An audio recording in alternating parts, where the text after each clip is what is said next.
السلام علیکم ورحمۃ اللہ وبرکاتہ۔ بسم اللہ الرحمن الرحیم۔ ہم ترتیب سے وہ چیزیں دیکھتے ہیں جو ایک اسلامی معاشرے میں اور اسلامی گھر میں ہونی چاہیے۔ سب سے پہلی بات کیا ہے؟ گھروں میں اجازت لے کر جائیں، سلام کریں، اور اگر سلام کرنے کے جواب میں کوئی اندر سلام کا جواب نہ دے یا دروازہ نہ کھولے یا بیل کرنے کے بعد دروازہ نہ کھولے تو اس پہ ناراض ہونے کا کوئی حق نہیں ہے کسی کو۔ خود نبی صلی اللہ علیہ وسلم نے یہ عمل کر کے دکھایا ہے۔ اس کے بعد یہ ہے کہ غض بصر سے سب سے پہلے اللہ تعالیٰ نے حکم مردوں کو دیا ہے، اور یہ حکم کہاں ہے کہ محرم رشتوں میں بھی آپ غض بصر رکھیں۔ اس کی وجہ بھی میں آگے آپ کو بتاتی ہوں جو اللہ تعالیٰ نے فرمایا۔ اچھا، اس کے بعد گھروں کے اندر عورت کا پردہ کیسا ہو یا ستر کے احکامات کیسے ہوں، اس کی آگے جو بتائی گئی ہے چوتھے نمبر پہ کہ عورت کو محرم رشتوں کے سامنے بھی سینہ ڈھانکنے کی ہدایت ہے، یعنی بھائی، چچا، ماموں، بیٹا، داماد، باپ، یعنی جو جتنے بھی محرم رشتے ہیں ان کے سامنے بھی سینہ ڈھک کے رکھنے کی۔ یہ گھر کا پردہ ہے، گھر کے اندر پردہ ہے یہ، یعنی مردوں کا کیا ہے؟ گھر کے اندر پردہ، غض بصر کریں، وہ اپنی ماں کے ستر پہ بھی چاہے کپڑے پہنے ہوئے ہیں، برقع پہنا ہوا ہے، نگاہ نہ ڈالیں جان بوجھ کے، اور عورتیں بھی اپنے سینے کو ڈھانک کے رکھیں۔ یہ ایک نفسیاتی مسئلہ ہے، یعنی یا آپ اس کو کہہ لیں فطری ہے کہ کوئی بھی مرد کسی بھی عورت کو جب دیکھتا ہے تو اس کی پہلی نگاہ اس کے سینے پہ جاتی ہے، چاہے وہ کوئی بھی رشتہ ہو، غیر ہو یا اپنی ہو۔ اس لیے اللہ تعالیٰ نے قرآن پاک میں غض بصر کا پہلے حکم مردوں کو دیا ہے، اور عورتوں سے یہ کہا ہے کہ وہ اپنی اوڑھنیوں کو سینے پہ ڈھانک کے رکھیں، سینہ چھپا کے رکھیں۔ پھر اس کے بعد حدود ہے کہ عورت کے بناؤ سنگار کی کیا حدود ہیں، گھر کے اندر اور گھر کے باہر، کس کس کے سامنے وہ آ سکتی ہیں۔ اور سر اور سینہ ڈھانکنے کی ہمارے ہاں بڑی اچھی روایت تھی، اب آپ دیکھیں کہ آہستہ آہستہ اب دوپٹہ ہی ختم ہو گیا ہے۔ تو یہ وہ بات ہے جس کی ہم کھلے عام نافرمانی کر رہے ہیں۔ صرف میاں بیوی کے درمیان جو ستر کے احکامات ہیں وہ الگ ہیں، لیکن باقی سارے مردوں عورتوں کے لیے اللہ تعالیٰ نے الگ الگ پردے کے مراتب بتائے ہیں اور احکامات بتائے ہیں۔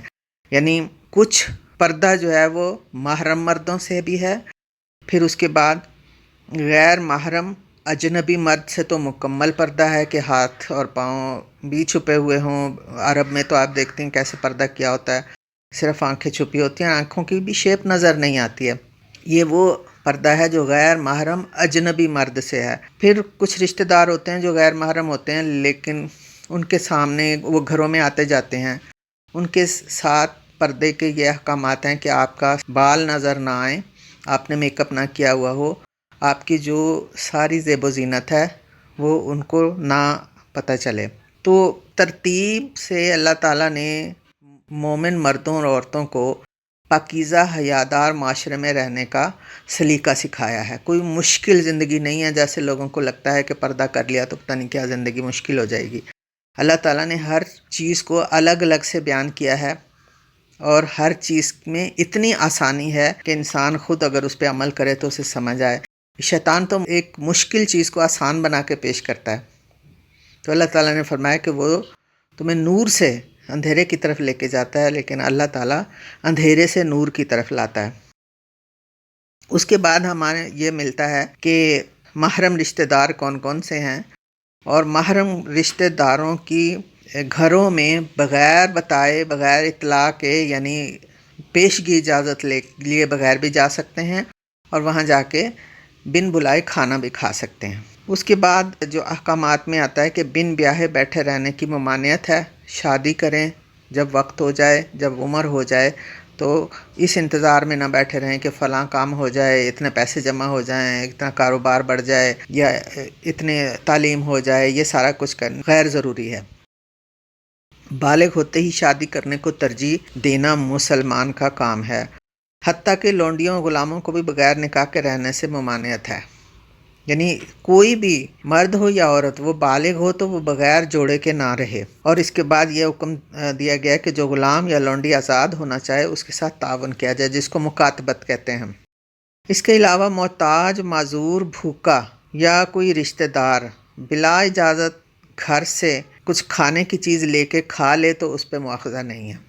یعنی معاشرے میں اتنی آسانی ہو کہ اگر کسی کو بھوک لگی ہے تو وہ کہیں بھی جیسے اجنبی مسافر کو بھی کھانے میں اتنی زیادہ ہمارے اپنے کلچر میں اہمیت دی جاتی تھی، اسی طرح کھانا کھلانے کی اہمیت قرآن پاک میں بار بار آئی ہے۔ تو ہم لوگ اس میں کہ کوئی بلائے گا تو جائیں گے، جو رشتہ دار قریبی ہیں ان کے گھر آپ بن بلائے بھی جا کے کھانا کھا سکتے ہیں۔ ہاں، یہ بات نہیں ہے کہ ہر وقت ہی چلے جائیں، آگے یہ بھی حکم آیا ہے کہ کھانا کھانے کے لیے نہ بیٹھے رہو، اس انتظار میں نہ بیٹھے رہو یا عین ٹائم پہ نہ پہنچ جاؤ کہ جب کہ میزبان کے لیے کھانے کا انتظام کرنا مشکل ہو جائے۔ ایک بیلنسڈ زندگی جو ہے وہ اللہ تعالیٰ نے ہمیں سکھائی ہے کہ جہاں آپ کو سہولت ہو آپ وہ کام کر سکتے ہیں۔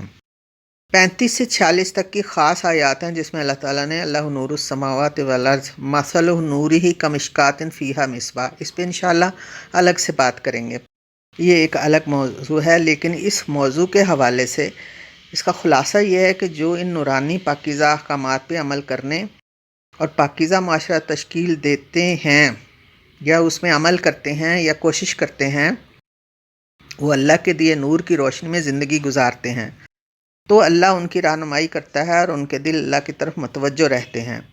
جو ایسا معاشرہ تشکیل نہیں دیتے وہ نور سے محروم ہوتے ہیں، وہ اندھیروں میں اندھیرے یعنی کئی اندھیروں میں رہتے ہیں۔ پھر وہ اس کے ساتھ ہی اللہ تعالیٰ نے منافقین کی نشانیاں بیان کی ہیں۔ باقی بات انشاءاللہ اگلے حصے میں کریں گے۔ السلام علیکم ورحمۃ اللہ وبرکاتہ۔